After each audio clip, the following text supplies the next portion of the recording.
Hi guys.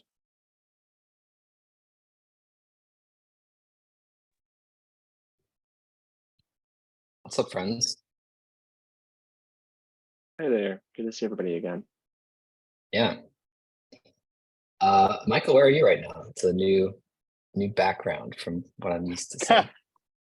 Yeah, so I went into the office after Nice. a long time.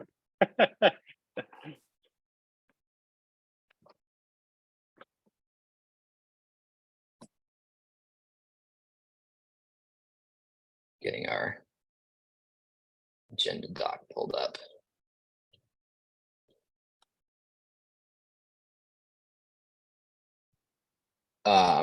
Huge props to Benji, who did like a monumental amount of YouTube uploading in the last couple of days.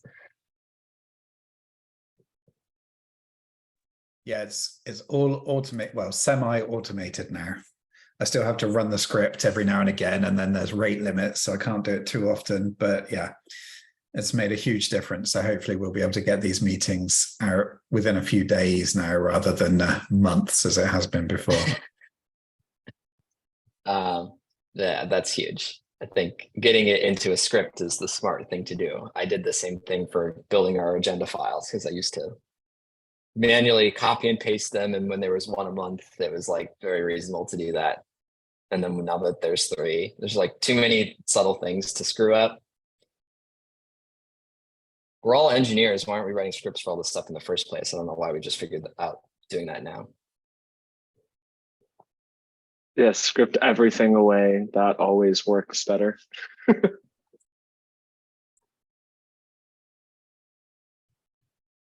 It's a problem if you start writing the script for a thing that you just do once, but yeah, second time.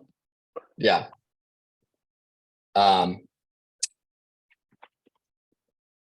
maybe give a couple minutes for folks to show. I see we'll have a slightly tighter audience today, which makes sense. I think it's a holiday week in the US and some folks may be traveling, and it's also getting pretty dang close to midsummer in Europe. Probably lots of folks on vacation this month.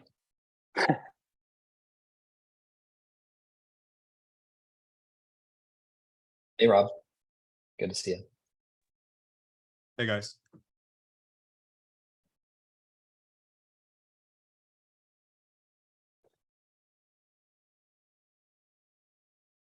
All right, we can go ahead and get started. We've got, let's see, 1, 2, 3, 4, 5, 6, 7, 8, 9 folks listed as wanting to attend, and 6 here. You can count that as quorum, and hopefully get a handful of folks who want to join later to join later. We'll let them introduce themselves at that point. All right, kicking off our meeting. Welcome, everybody. July edition of the primary working group meeting. As we are all here, of course, that means we agree to the spec agreement, participation guidelines, contribution guide, code of conduct, all fantastically written documents. If you ever want to go read them. Great beach reads. Good time of year for that. As per usual, we just do a quick intro of attendees. Welcome folks who are joining. We're just at the introing phase. We'll do a quick around the room in the order that we see it listed in the agenda file for folks who are here, which is great to put name to a face, especially for anyone who's watching this on YouTube later. I'm at the top of that list. Hello, everybody. My name is Lee. I'm the lead of the GraphQL project.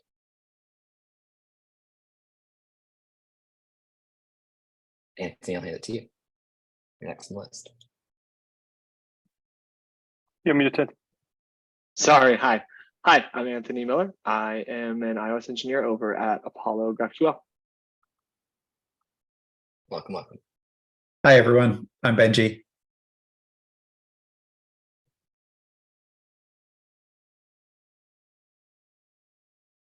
You next, Matt. Well, hi everyone, I'm Matt. Yeah, hi everyone. I'm Michael. Hi, I'm Rob.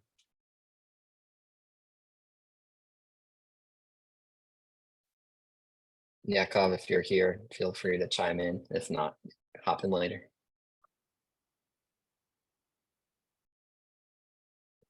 All right, Yakov it. might be. Oh, Hi, Yakov here. welcome. See, I don't see Wait. Kawhi or Ivan.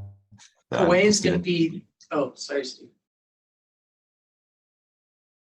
Kawhi's gonna be 30 minutes late, but did wanna talk about the defer execution stuff, so it's good that that's last, so she'll probably have time to jump in. All right, cool. We'll try to spin our wheels a little bit before then. All right, on to you, Stephen.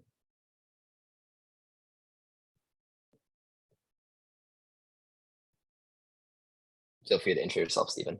We'll get you on the list. Yes, adding now. All right, welcome everybody. And thanks for getting yourself on the agenda list, Stephen. We have a slightly updated GraphQL working group notes doc. I see a handful of folks pop that open to help take notes. Thank you for doing that. As I was mentioning before, in the spirit of us being engineers and doing things, I wrote a script to generate these new agenda files. When I did that, I realized one of the things that's most annoying about bootstrapping these meetings is remembering to build a Google Doc to write notes in. And then we've gotten into this slightly informal practice over the last handful of months of just building one Google Doc per month and using the same doc to write notes in for both the primary meeting and the two secondary meetings. And it made me think, why don't we just have one doc where we can just add a header and write in the notes every meeting, and we don't need to think too hard about making new docs every time. And then there's one less annoying thing to have to do. So I did that. So you should be able to find that notes doc. It's just labeled as continuous, but we will set up a new header at the beginning of each meeting. And so thank you for doing that. And especially as Benji is speaking, if anyone is willing to chime in with note taking, that would be very helpful.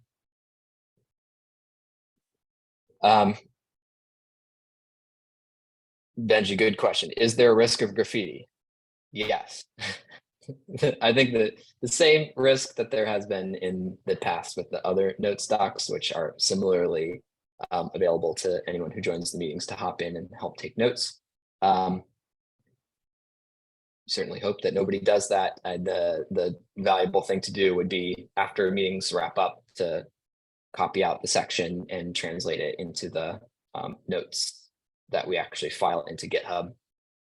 And that would avoid graffiti actually breaking us in any significant way. And we'll clean it up if we ever spot any, but fingers crossed that our community is good and that does not happen. Matt, I see your hand up. That is not intentional. I'm trying to use the VC thing and sorry. It does not work like Zoom on my laptop. I might switch it back over. No sweat. Well, ghost in the machine over there in the Zoom room. Matt.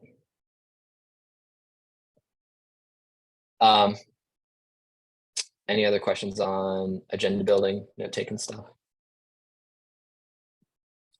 No, cool. Let's take a quick look at the agenda. I do think it's useful to kind of look back at the last couple of meetings. One of the things that the agenda bootstrapping script does is it auto links the previous two meetings given any one meeting. And we can take a quick look at that.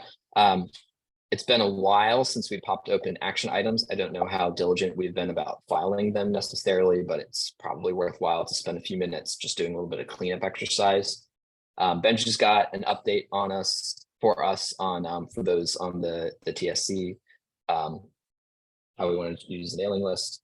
And then major topic for the day is the execution model for defer. That is a relatively tight agenda, which is totally fine. But is there anything that anyone would like to talk about today that is not listed on the agenda that we would like to add?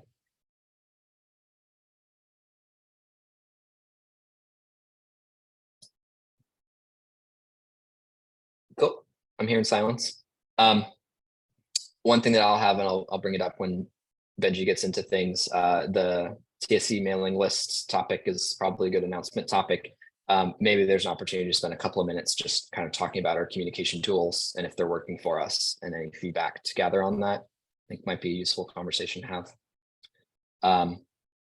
But otherwise, let's do a quick review of prior meetings for folks who are able to attend those. There was the secondary APAC meeting, got canceled. We had no agenda that one, so that one's pretty easy, didn't happen.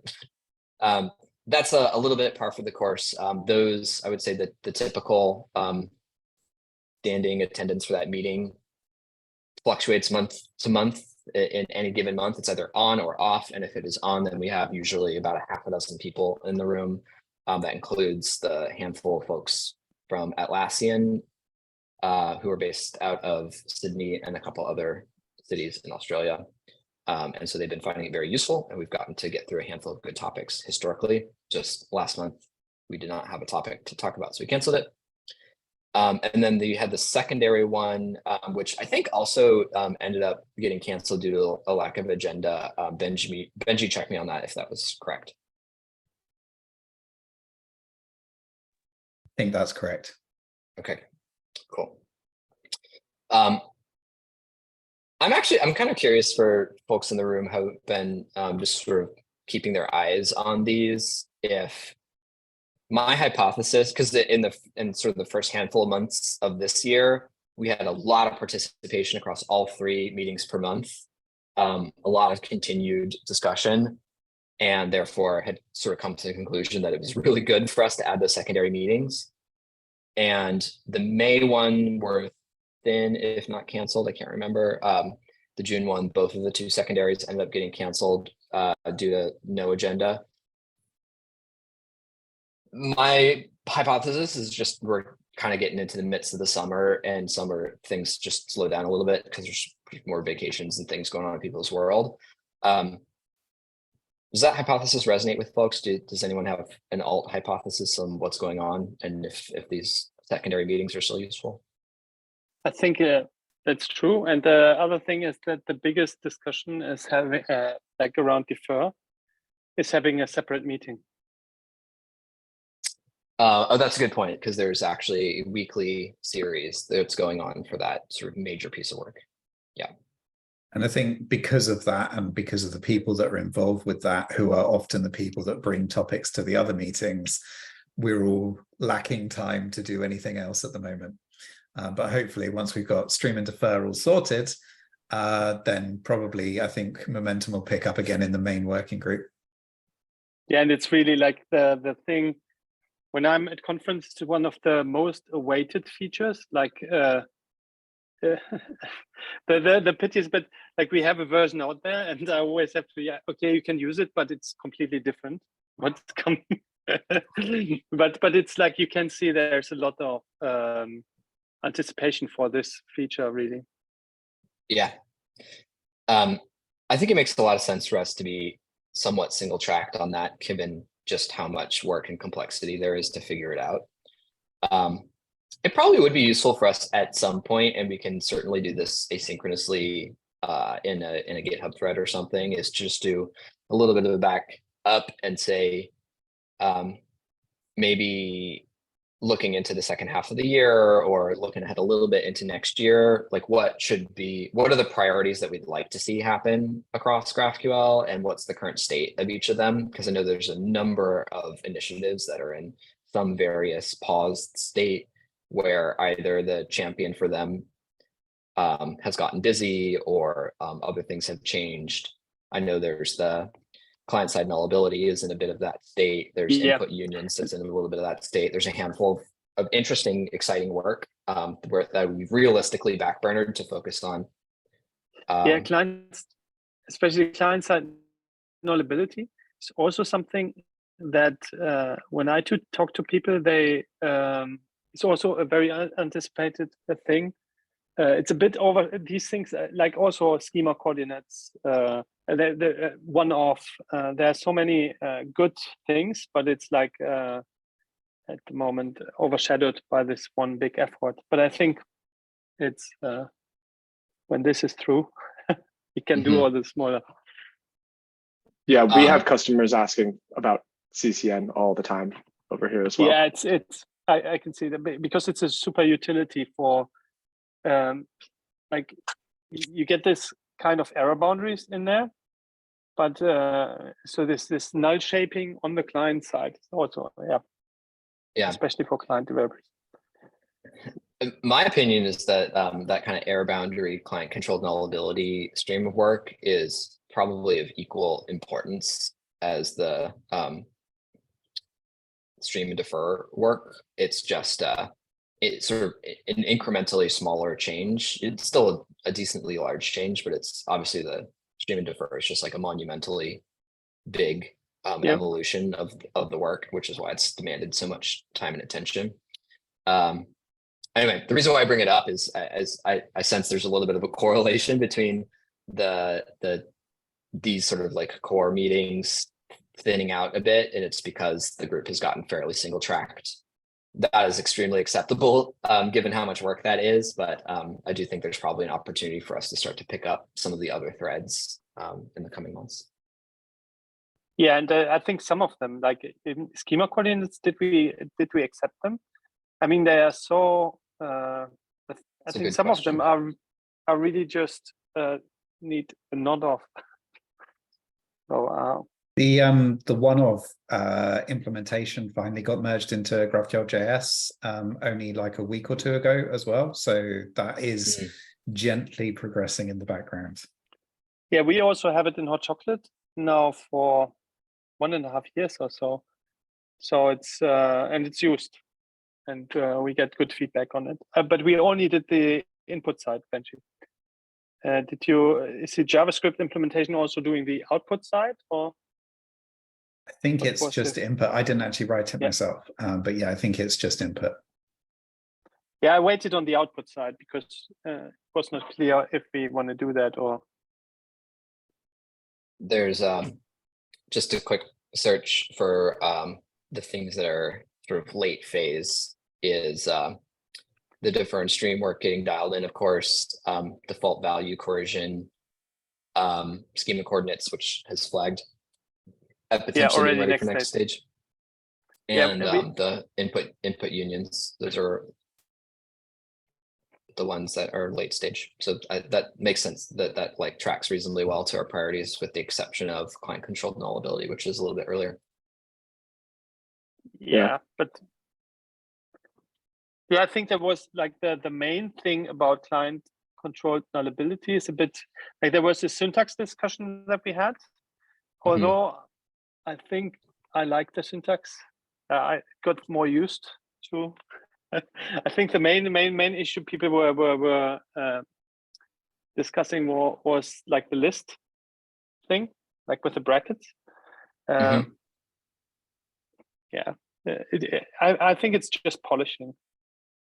I mean, my understanding with CCN, I followed this one pretty closely, is that the biggest thing that has blocked it from finishing is that Alex Riley really has, not championed it recently after he changed jobs, and that's totally reasonable and okay and understandable also. But I think somebody needs to take ownership of it again, and we need to just make it happen at some point. So that's exactly right. I've talked with Alex about kind of trying to pull this along.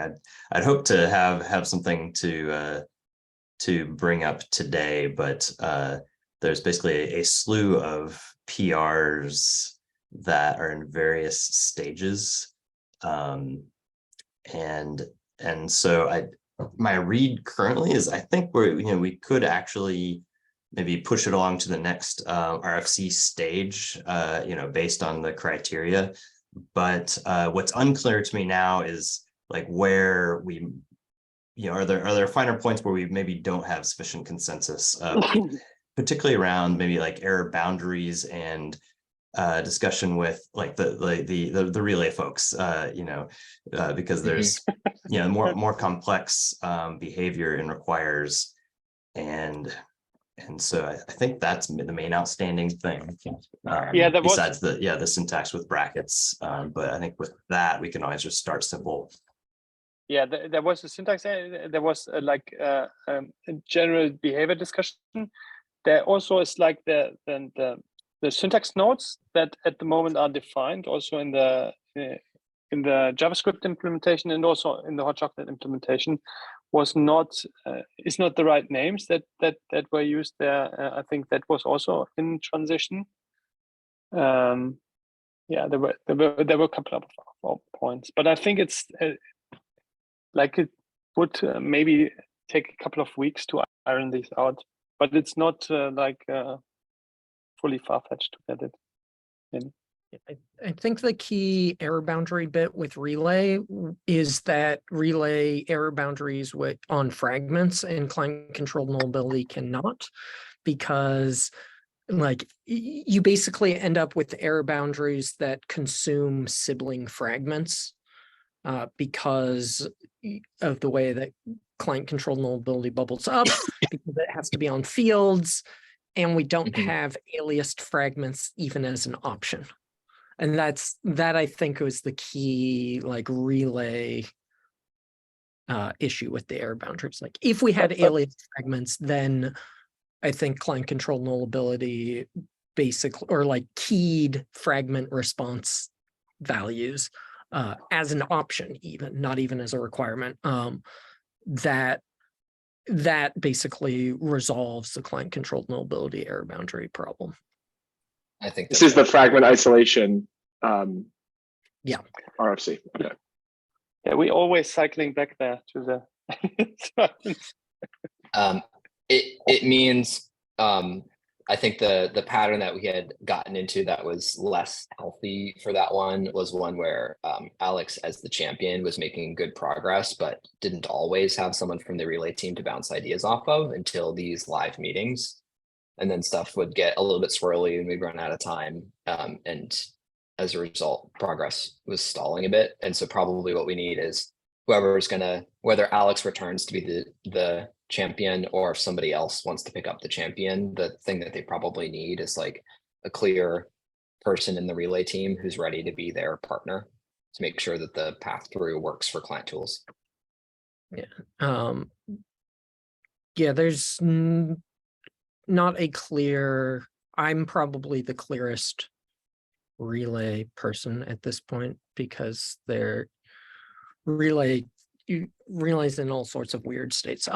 But the other thing is, I think this was mostly happening before we had the 3 meetings a month. And one of the things I wanted to circle back on is I think the 3 meetings a month, they operate as pressure release valves for discussions like this. Like if you are in a groove and having continual discussion, then you basically get to have that discussion every week and like move a little bit forward without necessarily having a formal like the defer stream working group has the formal weekly meeting. You don't need to set up that structure in order to keep making progress, which I think is really healthy, even if sometimes we don't have anything to make progress on. Yep.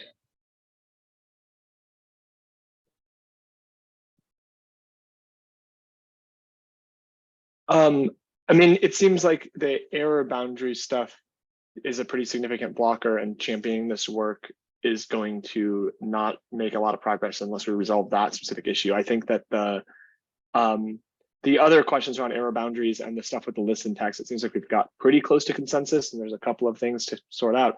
But if we have problems with relay error boundaries, and Matt, you're saying the only way forward on that currently that we've seen is fragment isolation, that's a pretty significant blocker to anyone really wanting to champion this right now.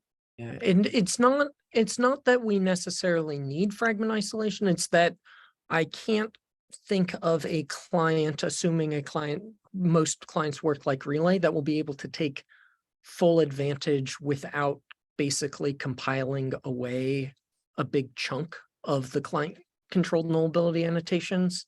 Like that's the key. Like how do you, like if we introduce the spec change and then on the client side it just 90% of the time because 90% of usages are using a smart client, it's like that smart client can't actually use it and instead converts it and just like is only using it client side, which is what Relay does today. Then adding it to the spec has less, adding it to the spec as opposed to adding it like first adding it to the client and then pushing it down into the spec makes less sense. I think that that was basically the ordering logic.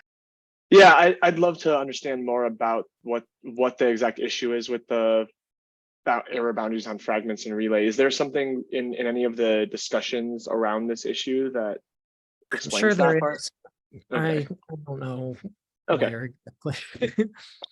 Is the basic contention here where, you know, if you mark it, you know, not null within, you know, one fragment, but there's another fragment that doesn't, like where you have conflicting designation between two different fragments. It's not even that. It's that Okay. I can have a sibling fragment for a component that doesn't need this field that is annotated as never being allowed to be null. That field bubbles up unless you have fragment bound error boundaries. If it bubbles up even one level in the path, it makes that level above it null. Yeah. That can wipe away a completely unrelated, well, related only in the parent field path to some sibling. I remember the frame that we had gotten to that seemed the most promising, and this was roughly when Championship started to lose ability to focus on this, was one, appreciating the fact that there was this sort of parallel thing that we wanted to make a priority of what it looked like to have modularized fragments, and sort of designing them in parallel a bit, at least to the degree where like the design space that we were interested in fragment modularity would feel like a natural evolution of client controlled nullability rather than in conflict with it. And then that was one where like co-designing with someone on the Relay team would have bared a lot of fruit. And then the other was appreciating the fact that because this is part of the query rather than part of the schema, and Relay has a compiler, is that there's always room for Relay to do clever things around saying like, I will actually like interpret this nullability thing locally when I read from the store rather than when I send a query out to the server, and like interpreting the developer demand rather than blindly passing it through. And it's like, okay, yeah, when you appreciate the fact that it's input to a compiler and you've got control, all of a sudden the idea that adding the feature will cause everything to blow up gets less scary, and you realize that it's a tool. And knowing that Relay already does something similar with some like somewhat custom directives, that like there was like not immediately clear what the answer was, but at least like design space was like, ooh, okay, that's interesting. We can explore that and find a thing that unblocks the main thread of work while also like leveraging the intent of the tool for the output of a compiler. So suffice to say, there's like not a thing that we would answer today on the call without anyone here having like deep context and needing to like reboot into our brains where it was. But there's, yeah, on that one, there's probably a need for someone to pick up the championship torch. Stephen, maybe that could be you if you're interested. So for client control nullability, assuming that we want to be able to get this merged before, you know, more bigger plans with fragment modularity, it seems like the main thing we need is confidence that this isn't going to block future plans with fragment modularity. You know, just make sure we're not going to design ourselves into a corner. Beyond that, That's right. It sounds like we're okay with it not, you know, with the bubbling up behavior that is basically, you know, just the standard, you know, behavior today with, you know, with GraphQL and non-nullability. Yeah, I think the consensus was it's okay if for now Relay basically completely wipes it away from the like what gets sent to the server, but it would be like it would lose a lot of its value if all clients end up having to do that because there's just no way to make modularity work, like component composition work, without that compiler step 100% removing all client-controlled nullability annotations. Maybe a useful exercise would be someone involved with Apollo client to see, realistically, what does this look like for Apollo client? Is it still useful? Basically, without doing a lot of clever client stuff. Definitely. I mean, we've got the implementation of client-controlled nullability for our code-generated models that Alex Riley already implemented, and we merged into an experimental branch. And it was working great in just, all we were really doing was consuming the client-controlled nullability annotations to change the nullability of fields on the generated models. And if you're assuming that the server is giving you the data that it's supposed to give you, and if a field is marked required, then it gives you an error, then everything just works fine. Because we have an execution layer on the client that actually validates that every field is there, and it's based on the nullability of the fields on the generated models. So all of that works great. I haven't encountered or written any example queries specifically with an issue where you have a conflicting CCN annotation between a field on a fragment and directly in the operation. I can see definitely how that would cause this issue. And really the way that would function today in our implementation would be that if the field is null, you just don't get any of it. That entire entity is marked as null, right? Up to the next error boundary above it. I see why, especially in a world where fragments are being used as component models, that really, breaks a lot of things. And fragment isolation, like you said, Matt, really does seem the natural progression to solve that. I do agree, though, that that feels like a developer decision / error there in like, this is what this tool does. This is how GraphQL specification works. If you say a field's required, it's required. It has to be there. If it's not there, then like you don't get that entity. I think that that's something that,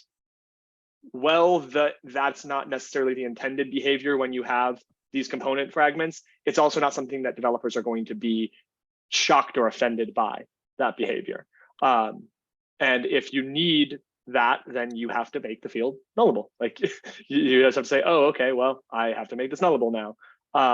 My thought was like the first real use cases for this were fields that are part of the identity of an entity, right? ID fields and things that you want to ensure are there on every single operation. And we actually wanted to build something on top of this with like a schema extension that you could indicate certain fields that were required fields on the entity, and it would automatically, our compiler would add those fields. Just like we add the type name field to every entity, we would add those required fields to all of those entities, and we would make them CCN required. So we guarantee you have them and you can use them to like make schema-based models work much better. So I think there are a lot of use cases outside of this, but I absolutely agree with you that fragment isolation is a natural next step in making the experience better. All right, moving us on to agenda items. Considering that this quick discussion ended up eating some time in, I think, a healthy way. There's a clear appetite for us to get through that one. If anyone here is interested in picking up championship from Alex, I think there's a lot of room to do excellent work, and we've got a decent amount of road ahead of us that has some clarity. I see Iman and Kawai join. If you two want to intro yourselves, that'd be awesome, and then we'll move on. My name is Koi. I'm from Meta.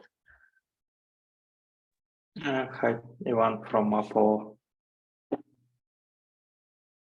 Welcome, folks. We are right actually at the top of the agenda, and we just got done talking about some of the other priorities that were on the plate that have been absent recently and why, and that led us down a little bit of a rabbit hole that was a little bit of fun. Next on the list is a TSC mailing list update. Benji, I'll let you take it from there, and I got one thing to add on top of that. Sure. Hi, folks.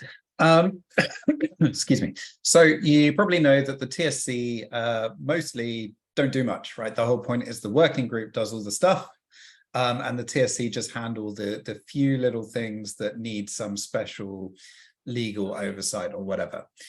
So we have a TSC private mailing list for this that gets used incredibly rarely. I went to send something to it the other day, and I noticed that it still has the TSC as set up, or had the TSC as set up as of last year. So it's not even up to date with the latest TSC. So I've been working with Jory to get this updated. However, I have sent some emails to TSC members and haven't received replies or acknowledgement. So it's possible that the email addresses that we have for you are not the best email addresses.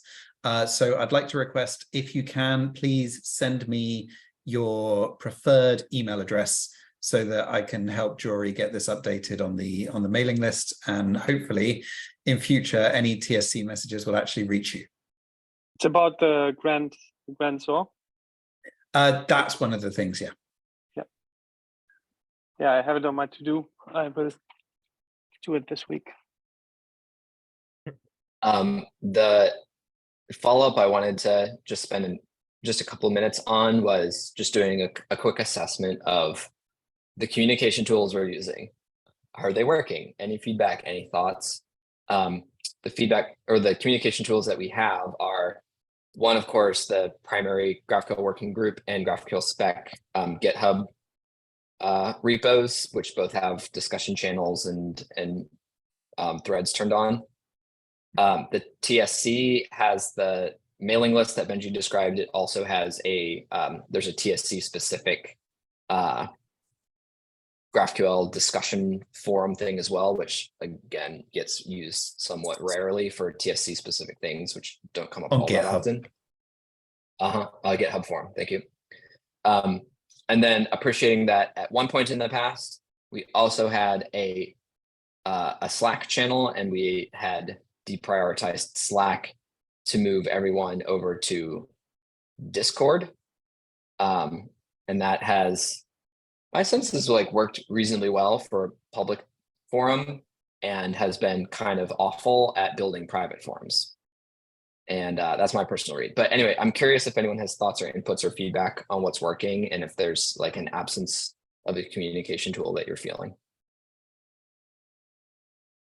Also, if you're a TSC member and you're not in the TSC channel on the GraphQL server, please let me know and I will get that fixed.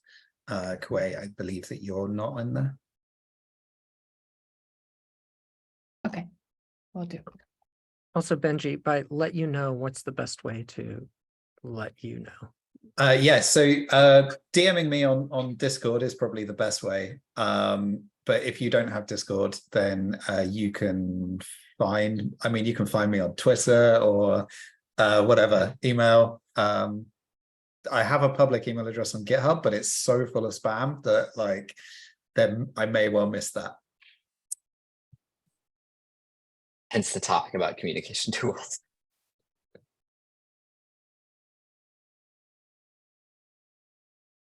The primary reason why I asked is I was somewhat curious about potentially maybe trying Slack again, but this time, rather than treating it in the same way that we had treated Discord, as just sort of like a general public forum where anyone could show up, which unfortunately is just antithetical to Slack's pricing model, to instead limit it expressly to people who are working on core GraphQL projects. So GraphQL board members, TSC core working group members who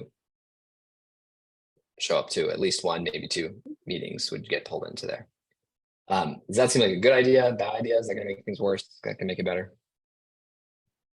So I can definitely understand why you might want to do that, because the Discord itself can get quite overwhelming because there's just so many channels and lots of people just asking for help and stuff. My biggest concern with moving to a more private Slack is that a lot of any communication that happens there isn't going to be seen by the general public. which is going to mean that we're going to be dealing with the same questions over and over that could be answered from a thread. So I think GitHub issues is a great place for discussing things that is suitable for. And if more of a chat forum is needed, I think Discord is probably sufficient. I think Discord is adding tools as well to allow people to better customize the channels that they join. It used to be that when you joined a server, you would just see like every single channel, which is a lot. But I think that they're adding more tools there.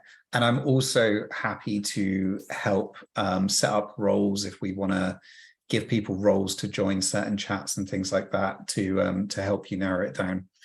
That's my thoughts. That's a good call on the working group conversation stuff should continue to be in a publicly accessible place.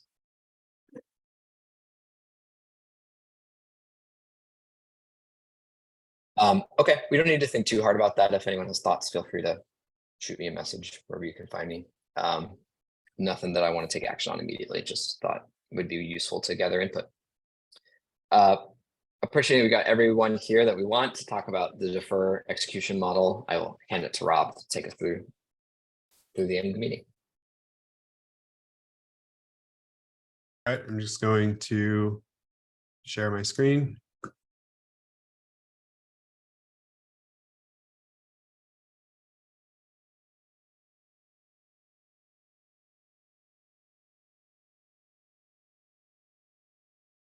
Yeah, so this is something we've been discussing the last couple of incremental working group meetings that we have every Monday. And the idea of like, when you have fields that are deferred, when exactly should the GraphQL server execute them? So we've been calling the two options that we have early versus delayed execution. Just to review what each of these things mean. So early execution would be, we have this query at the root level selection set, there's A, and wrapped inside a defer, the root is C, nested under A is B. And we're saying with early execution, that means that when we begin the executing the root selection set, which is A and C, we're going to execute C pretty much right away. Now, it doesn't mean it. It could be, there could be some kind of delay. We're going to let servers add some sort of, they could delay the execution of the deferred fields by as much as they want, but it's probably going to be sometime shortly after A begins execution. It's not going to wait for A to finish. It's not going to wait for B to finish. It's going to kind of be happening in parallel in the background while we're also executing the fields in the initial results. And this is what we have implemented in GraphQL JS. That's what's been in there since as long as we've had defer, in that it's not on the stable version, it's in the alpha versions, but that's what's been there for the past bit of time. Delayed execution means that we don't even begin executing C until all of A and B, and basically all the fields that are not inside of this defer, are completely done and sent to the client. And yeah, so what's the benefit of doing early execution? You start something sooner, it can finish sooner. You can get the deferred results sooner. And without early execution, that could mean that the amount of time that your server is spent on a single query could be stretched out pretty significantly, because without defer, stuff on the same selection set is going to be executed somewhat concurrently. But if you are waiting for the whole like deep completion of the non-deferred fields, it could mean that there's a good amount of time that you're waiting before you even start the deferred fields, and that would be a longer amount of time you're spending on a single query. But there are a number of issues that come up with early execution that delayed execution would address. So, and most of these relate to you don't want your deferred fields to slow down the delivery of the initial data, the non-deferred field. So you could be a server in a single threaded environment, and there could be synchronous code in your resolvers for the deferred fields. That's taking up CPU time that could be spent on the initial data. You could have a bunch of resolvers that are hooked up to a single database connection that's not doing multiplexing. That means your potentially slow queries that are in the deferred resolvers might get sent to your queue before the queries for the initial data. That could end up, slowing down the initial data to the point that it's waiting for all the deferred data to be completed, making the defer kind of useless for you. You could run into issues where you have data loader, and within the same tick of the process, you're sending IDs to it from both initial data and deferred data. They get batched together. You don't end up getting the initial data until the deferred data that's batched with it is returned. So I want to call out maybe delayed execution isn't the solution to these. Maybe there are other ways to address them. One option could be that we provide more information to the resolvers to let them know that a field is being deferred or not, and you could construct separate database connections. Maybe we even just give you a promise that you could await. So if you do want to delay your execution, you can await that promise in your resolver. Yakov actually wrote a wrapper around data loader that adds priority levels that would help you with prevent that kind of batching from happening.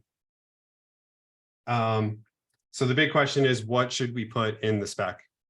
I think that either way, we kind of want to allow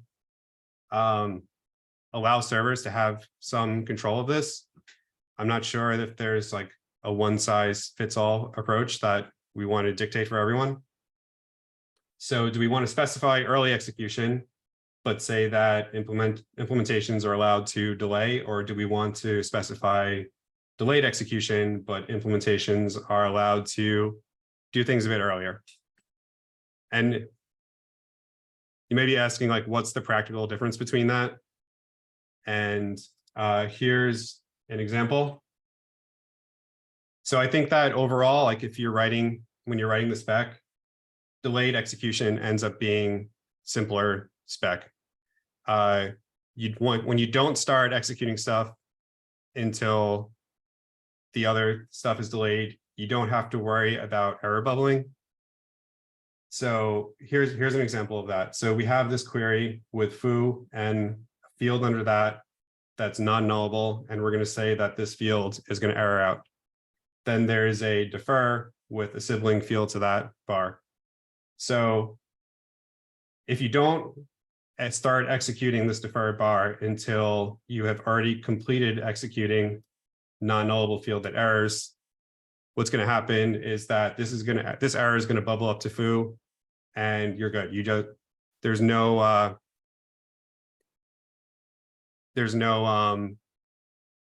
second results. You're only getting the initial result. You're going to get foo null.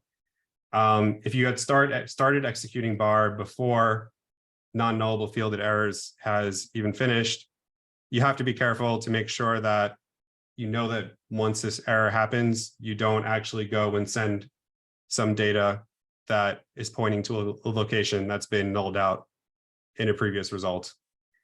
So we actually had discussed this issue a while back, and came up with an algorithm that handles this. And we have this built into GraphQL.js and the spec draft.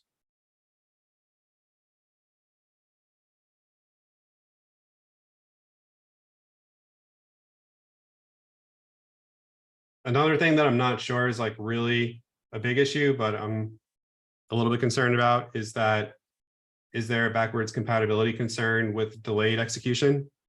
Being that it would allow you to control like the order that specific fields are resolved in, you could come up with a query that depends on that. So it's kind of like a nested mutation thing that some people have talked about, where previously like, a lot of these would be executed in parallel, but now you could, like with nested defers and stuff, you could control like exactly which order things could happen. And there could be side effects here that depend on that.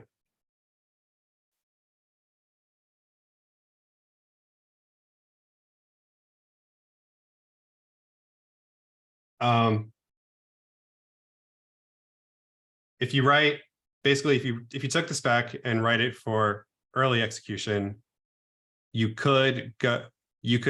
pretty easy to say that you're also like supporting delayed execution, because you could say at this point in time, just wait longer. Whereas if you're writing it from the idea of delayed execution first, it could be that the way that you're writing the spec depends on it, and it might be harder to switch to the other one if we did want to like allow it in the future. And then there's a question of like, what do we want to have in the spec? And also, what do we want to have in the reference implementation? What are we going to suggest other implementations to have?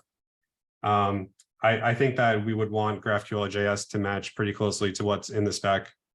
But do we want to allow both via configs at some on the execution field level, stuff like that? Yeah, so basically the question is, what do we want to specify? And just want to get everyone's thoughts on that. This is super interesting. From a like first principles point of view, like what's the original reason why this is exciting?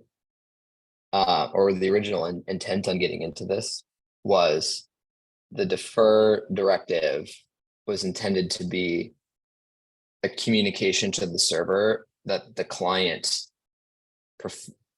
prefers the other values first. It's like, this thing is lower priority. And in those earlier conversations, there was the idea that the server gets to determine how to utilize that signal, and it has more context and more information, and so it should do the thing that is most performant overall while respecting that preference, which might mean ignoring it altogether if it decides deferring that field actually will be poor performance, so it will not, versus actually doing the deferring. And if we're going to align to that same thought, then that would imply that we actually want to write this in such a way that it provides the server optionality, which may mean something subtly different than either of these two specific things. Like it would be quite interesting if the spec actually, like it especially if we want to have the GraphQL.js implementation closely mirror the spec text, and we want to make GraphQL.js production useful to be able to make these kinds of decisions, then presumably that means the spec text would need enough information provided to allow either of these two behaviors to be performed based on whatever the server decided was the right in the moment. Which my intuition is that is the first of these two, or early execution, where server implementations are allowed to delay because we sort of describe a resolver function as a async operation, which gets back to you at some point. And a completely valid implementation of that would be sleep 1000, then do work. That's a terrible execution, but like that would align to this idea of delayed execution. And then we should just decide like what's the missing information that we should be providing resolver functions. And I don't know if it's configuration or not, but maybe it's, I think you had a slide earlier where the thought was pass the parent, like a promise that describes the parent phase in, where it's just like a promise of void. It's that way you can decide, like, I actually do want to wait until the previous phase fully completes before I begin doing any work. Or literally just to like, are you deferred true false? Which could then allow the paraloader technique to work by providing a priority level.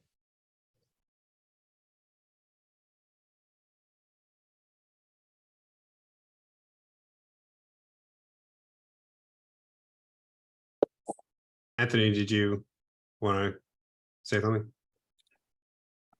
Yeah, I think it kind of mirrors a bit of what Lee was saying there. Is I'm just unclear why we need to put this in the spec at all. Like, I think it's worth discussing and thinking about if we want to put something in the spec about this, but is there some reason that I'm not clear on or I'm missing about why we have to do this? It seems to me, like as Lee was saying, that the server has more context on how this is used and should be able to make either decision.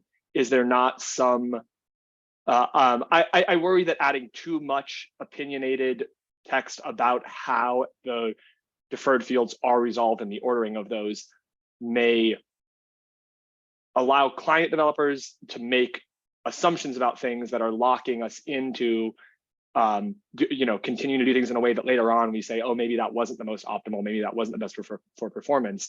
If we, at least for this initial pass at getting this into the spec, just say a deferred field may or may not be returned at any point in the multi-part response, that seems to be enough flexibility to allow servers to make decisions about optimization and clients to not rely on any guarantees about anything that we're not comfortable ensuring for the future. Do we have to make a decision here on this and put this in the spec? You kind of have to specify the algorithm. Like the execution algorithms have to be defined. I should also comment that I don't think that what we're discussing here actually changes the payloads that users would receive over the network. Like the aim for this is that even in the case of error bubbling and stuff like that, it is all handled correctly to give us the right form, which would be the form that would happen if we had deferred execution. What we're effectively saying is deferred execution is fairly straightforward to actually specify and implement because it basically follows the existing algorithm in the spec and just means returning a couple of things from various places rather than just one thing. Here's the stuff for now, here's the stuff for later. When an error happens, all of that blows up together and it never triggers the later stuff, and it's really easy. It just sort of falls out of the algorithm without any effort. If, however, we want to allow people to do early execution, the argument is, and I think it's a good argument, is basically there is a lot of foot guns. If you're going to do early execution, there's a lot of ways that this is going to go wrong. If you don't handle the errors properly, then you're going to start sending data that doesn't make sense to the client. And we don't want to do that. So the argument is, if we decide that early execution is the right way, or at least is the way that most people are going to want to implement this, then we should specify that, because we should make sure that in the spec, we tell you how to handle all of those edge cases. That's a good point. Ideally, there's major classes of those edge cases, which we can guarantee correct behavior via the spec. That's not necessarily at conflict with this particular decision. Like in particular, we've already had past conversations about how to handle scenarios where there's error bubbling that encounters a defer. That should be well described in a way that we should take foot guns away from server developers if we're at all capable of doing that, while still giving them optionality about when to decide to begin running the execution of a field that was deferred. Yeah, it depends. It depends also a bit about what kind of technology your server runs on. Like if you have a single thread server, if you have multi-threaded server that can take advantage of more CPUs, and so it's difficult to make a definitive. Like I like the kind, like there was a discussion framed by Benji, and I like to like give an outline. What is a straight path through, but basically say, okay, here are maybe two info boxes. You can go this way or that way, or even both. depending on your use cases, and not prescribe you have to do it this way.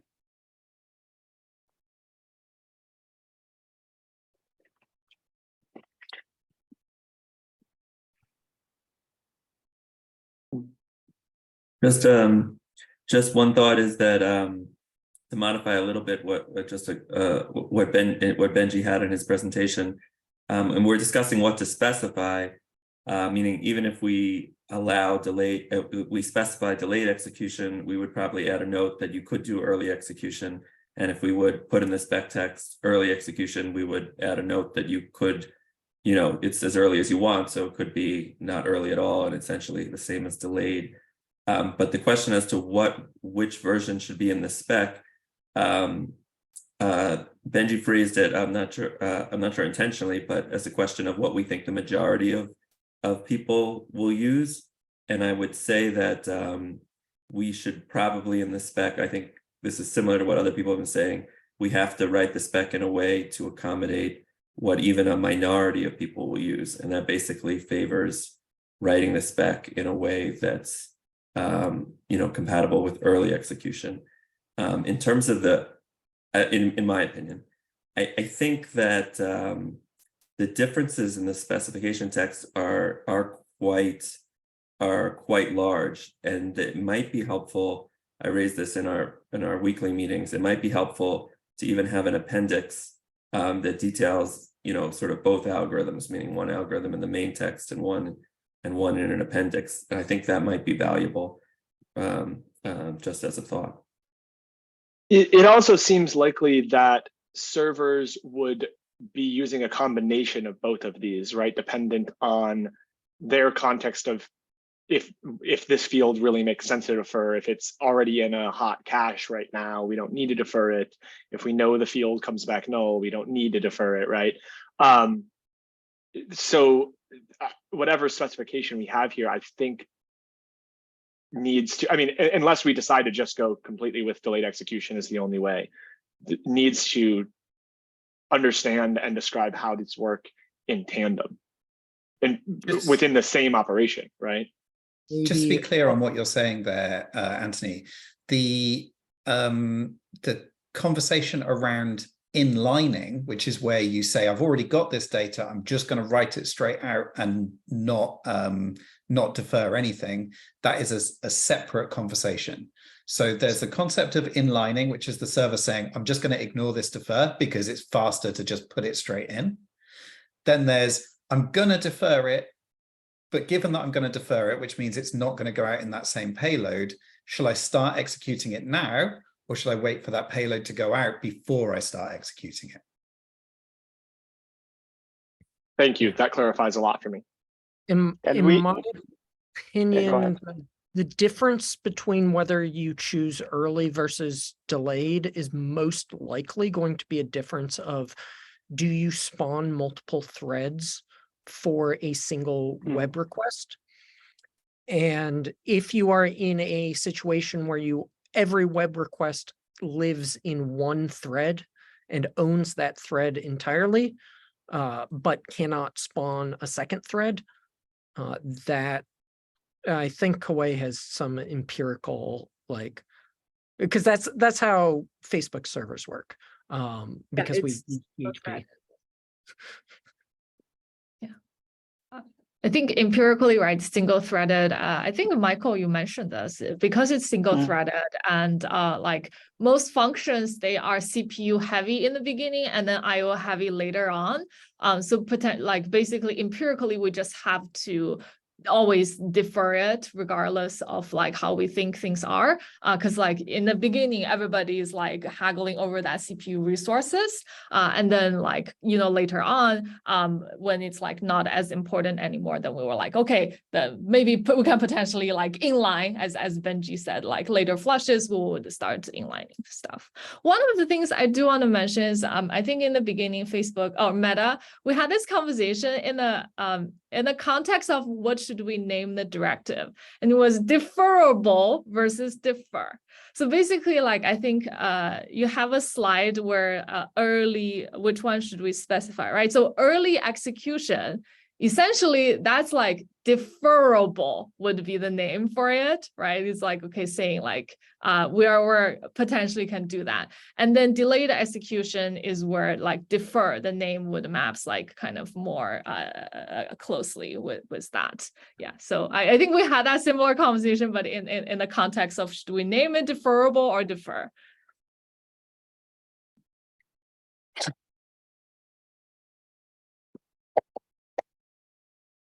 Yeah, so the feedback from our user community was like, we had this late execution in the beginning, or delayed execution, and we switched at some point to early execution because of user feedback. Because we are multi-threaded, we're executing with multiple threads, so we could spawn it off. Yes. So it really depends, and I kind of like even the idea of giving the server developer also configuration power of saying, maybe for this field we are doing early execution, or the other way around.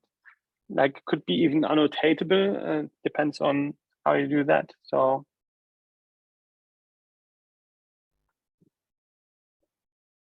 Yeah, I think regardless in the spec, it would be like good to have a note, like empirically, if you're a single threaded, like, you know, delayed execution would probably be your preference. If you're like multi-threaded, early one, the early execution would be the one.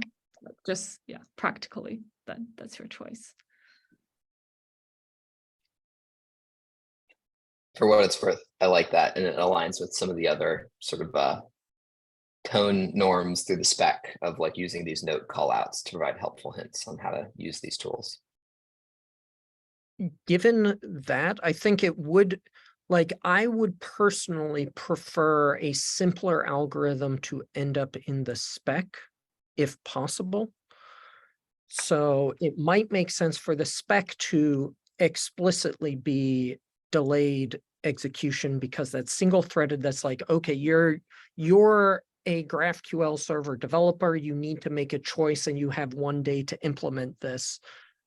Implement it with delayed execution because that's easier and you can just follow the spec. And then as an aside, here is an example of an algorithm that fulfills the same spec, fulfills the same like response promises, but accomplishes it with early execution with multi-threads or whatever. The way I was thinking that we would write it was that we write it as if we're doing early execution.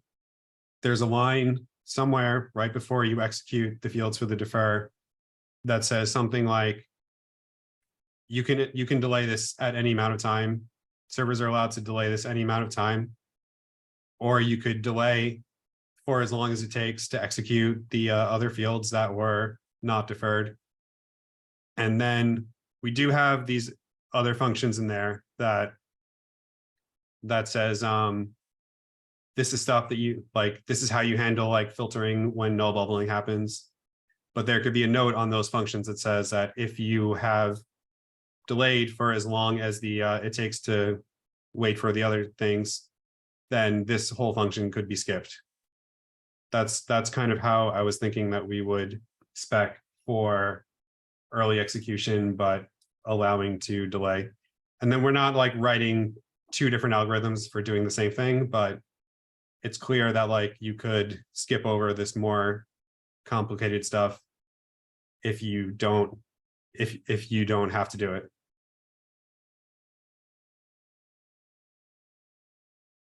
Seems like most of the complicated stuff comes with early execution, right? So the idea of delayed execution, but servers are allowed to execute early, seems contradictory to me, because if you're saying we're going to delay it, then you would never execute early, really, because you'd have to deal with all the problems of early execution anyway, right? Rather, the algorithm that needs to go into the spec is one that fulfills the response, that describes a way to fulfill the response shape. That's how all of our algorithms work. Like even our like merge fields algorithm. Like you could use a different algorithm for merging fields that is more complex and maybe better for your specific server, but it must produce the same shape of response as this spec algorithm. And I don't think early versus delayed produces a different shape in either sense. No, yeah, it doesn't. It's just like, if we wanted to really have like a simple spec, then we don't have to put this extra logic for handling error bubbling with early execution. We could write delayed, and we could say you're allowed to do early execution, but it means that if you are implementing early execution, you kind of have to like make sure that you're doing the stuff, and there isn't like a good reference for it. Yeah, I do think that having a normative note or whatever of like, if you decide to be multi-threaded, here are known areas, like the fact that it would be an invalid response to have this error happen and still have the deferred payload, right? That seems high value to me, of like, these are anti-patterns or like invalid. You need to make sure that your server does not produce things in this manner. And we've seen servers produce them when they do early execution rather than delayed execution, something like that. I don't know. So I would say that again, we want to make sure that the spec, we definitely want to advance simplicity in the specification. I mean, that is like a lead on towards correctness. I mean, the simpler we are, the more likely we're actually getting it right.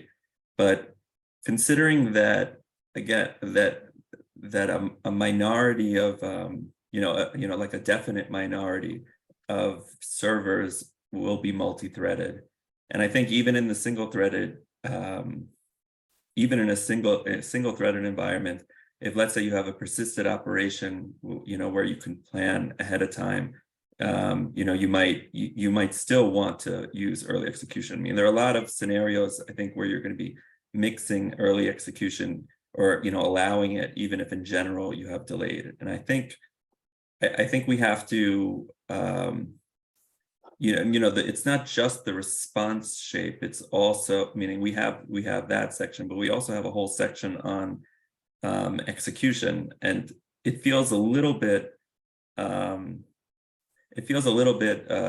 unhelpful, I guess, to just have a note as opposed to the entire algorithm that we've actually worked out, meaning we've sent over the course of a couple months, meaning if we have that available to us, maybe it belongs in an appendix, I suppose, but I think it behooves us to share it. Yeah. Is there any value in the algorithm being more defining expectations and requirements about what is a valid incremental response given the previous responses, rather than like the GraphQL JS spec implementation is for the way that JavaScript works in a single-threaded environment? It's not necessarily the way that developers in other languages with other tools are going to write their code of their algorithm. I feel like defining this as, given you have made a field null or a field has had an error, any other nested fields cannot be returned in incremental responses, and a number of validation rules like that just define what are invalid behaviors, can allow maybe some more flexibility around how developers implement early and delayed execution here. The GraphQL spec itself has the section execution, which outlines the algorithm. So it's not the GraphQL JS which dictates them. In the spec, it's very outlined, like a pseudocode, which is in the spec, which outlines all the algorithm. Michael, correct me, but I think even in the spec, we can potentially write two, right? Like we can't say that, like, here's the two pseudo code for your early execution and delayed execution, because the response, like that's what Matt was saying, right? The response, and Anthony was saying, the response to the client is exactly the same. The client doesn't really care, right? So I guess like it's okay, right? We don't need to just specify one. Yeah, we just need, from my perspective, we should define one and then have notes, like it's that explain that there are other options to execute and that this is allowed. I think for me, as an implementer, this is the most significant thing that we outline, that you can drop the first if you think you can optimize it better, and you can do early execution if you have the use case for that, and that might be if you are multi-threaded.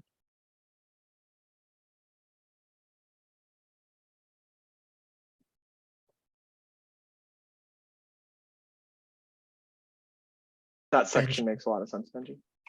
Yeah, on your comment, I make the argument that this means the algorithm that ought to go in should be the simpler.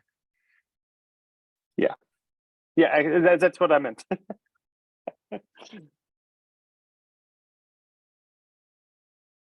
Yeah, but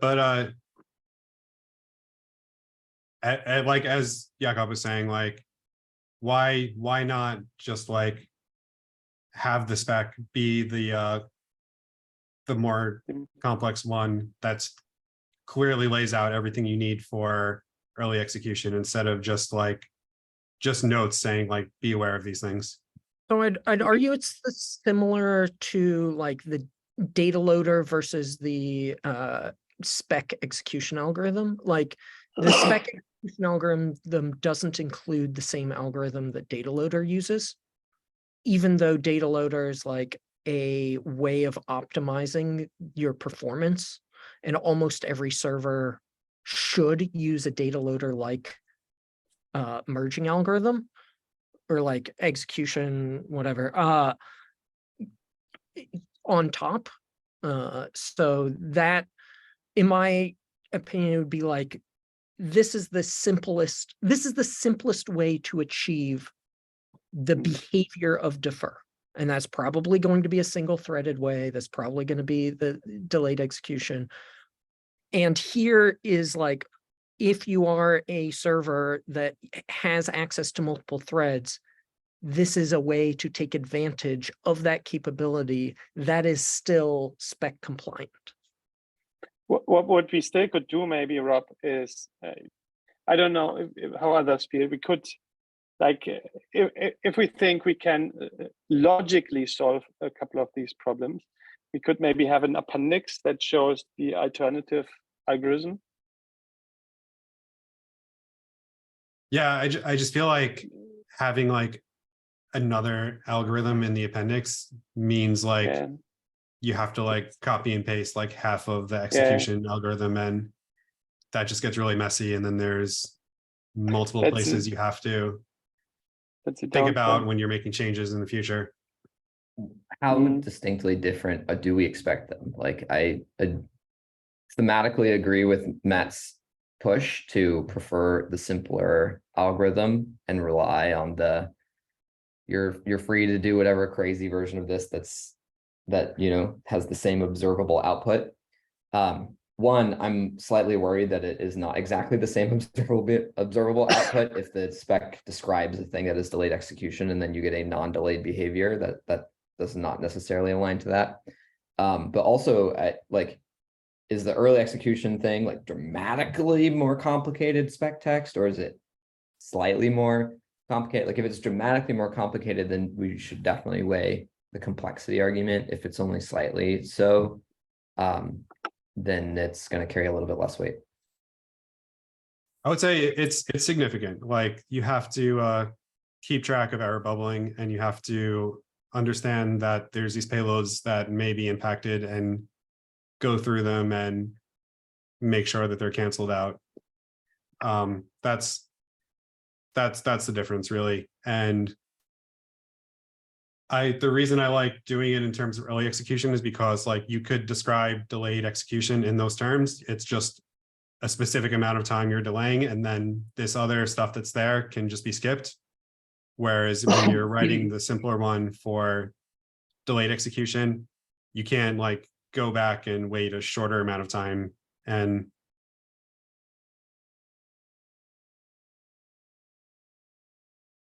so I think what I've been trying to get at here is that it seems that this is a situation in which the status quo of defining new functionality in the spec as algorithms maybe doesn't fit perfectly. And it seems to be something that, you know, has worked really well in the past, but how strongly does the steering committee feel that this needs to be defined as an algorithm rather than a set of rules? Can we depart from the way we've done this in the past and define this in a different way?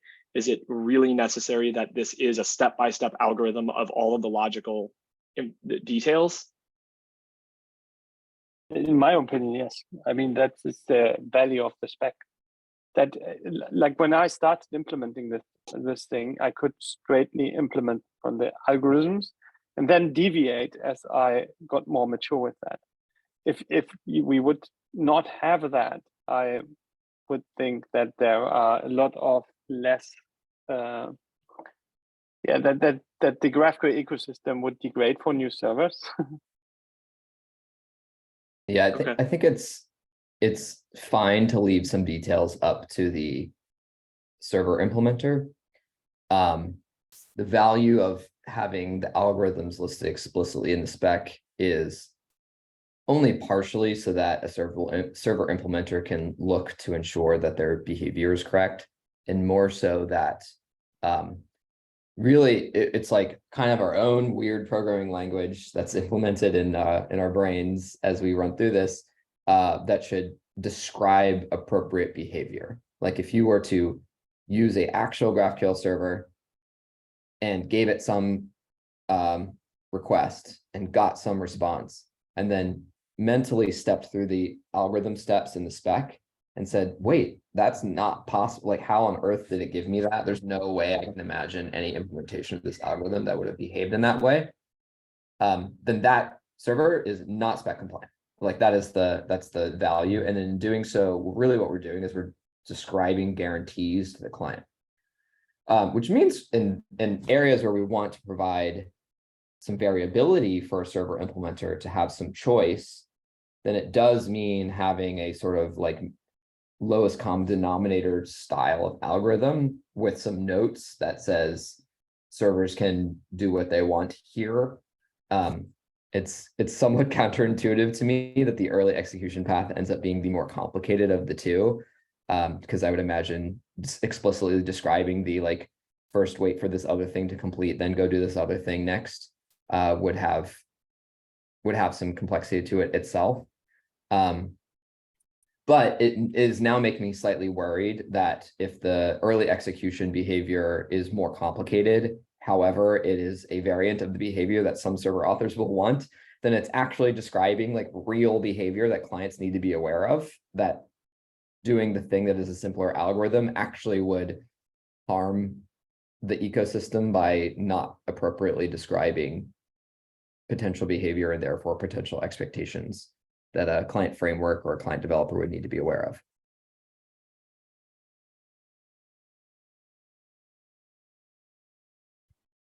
I think from the client's perspective, the difference broadly, and there are like some potential edge cases, but I think they are real edgy edge cases. Broadly, the difference is with the early execution, your initial payload may be delayed further, but your total request time isn't likely to increase much. Whereas with the deferred execution, your initial payload is likely to arrive much sooner, but the total request time may increase. This isn't from the backend perspective like a performance or a major performance issue. Like the throughput should still be the same. It's just the latency may increase either on that initial payload with early execution or on the total response time with the delayed deferred execution.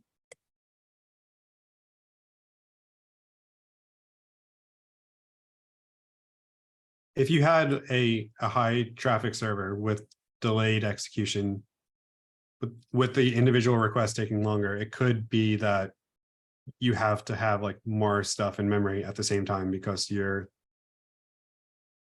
right.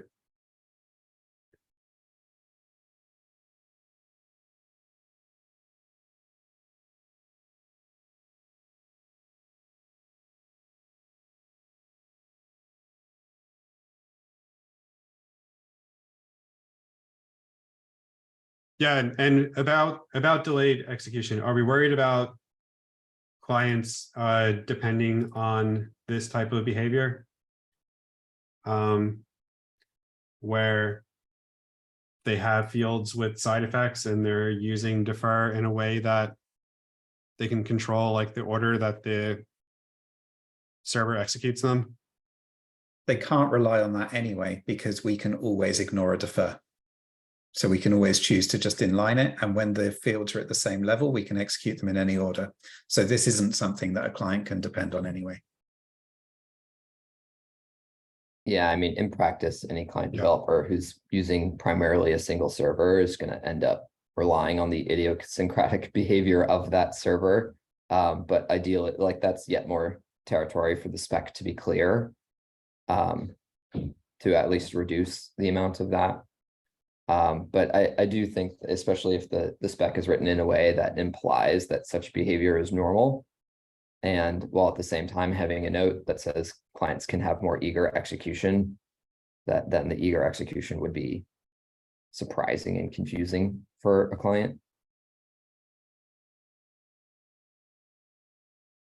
Yeah, I think Kawhi brought up in the comment in the PR or whatever thread that we've been, I think, experimenting with like only having a single, no matter how many defers you have, only having a single deferred payload, because that can actually be, in most cases, more optimal, especially in our single threaded environment.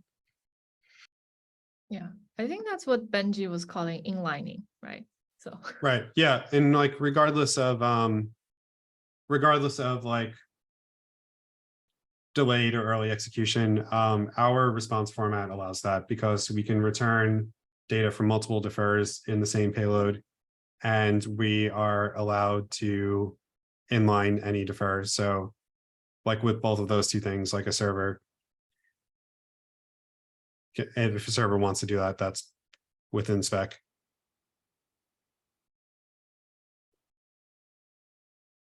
Yeah, interesting comment from Matt that like the way that you make an alternative that would make the early and delayed execution, early execution basically as simple as delayed execution is, we could make this a valid response and clients have to drop this. You don't, and then the server doesn't need to worry about null handling, filtering with null bubbling.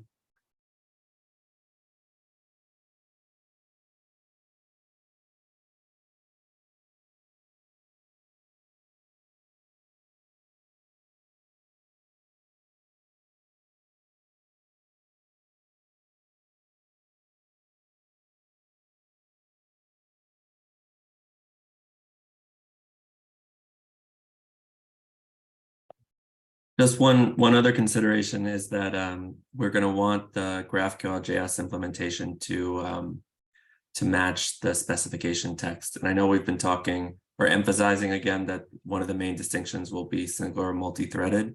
But I think considering that we have these helpers for resolvers out there, I think even in the single threaded context, especially with persisted operations, that you very well may want to allow early execution, even in, not in every case, maybe not even the majority case, but in a a non-negligible minority of cases. And so we may want to possibly disable by default, but allow it in our JavaScript implementation, popular JavaScript implementation. So I know the main motivation for the reference implementation is to match the specification, but considering its role there as a popular JavaScript implementation, I think it's still something we should keep in mind. So I'm just wondering if we're allowing for the possibility of maybe having the early execution algorithm specified alongside in an appendix or something like that. I still think we should specify it in some way that allows us to get it into the GraphQL JS implementation.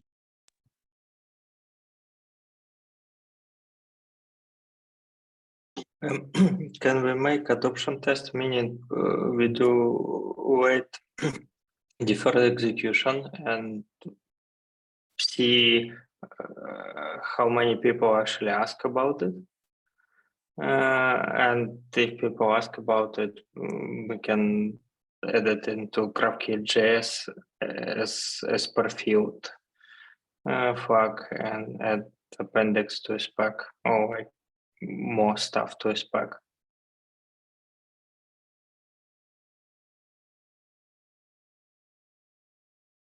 I'm appreciating that we're coming up on the time for the meeting, and so I'll have to drop in a sec, and I'm sure a handful of you might as well. It sounds like there's at least some direction to explore here. I think maybe my closing thought is I would love for us to explore that algorithm space a little bit. I'm feeling pretty underwhelmed about the idea that there's two separate algorithms described, one that's in the core of the definition and one that's in an appendix that need to be kind of forever co-managed, one that could get swapped out. Anything that adds in the future, you need to like make sure that the appendix one doesn't broke in. Like there's a version of that feels fairly fragile. And I'm wondering if there's a sort of like one notch less complicated, eager execution algorithm that's reasonable. There's something there where like playing with the spec text hopefully finds a sweeter spot of simple but flexible that I think we need to be exploring. There's clearly some benefits to each path.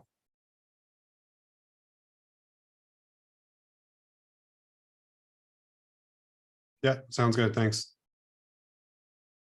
Okay. All right, folks, thanks for the awesome conversation. Lots to continue to work on going forward, and I can't wait to hear from this crew for the next one. Thanks, everybody. We'll wrap the meeting there. Bye, guys. Thanks for the discussion, everyone. Thank you.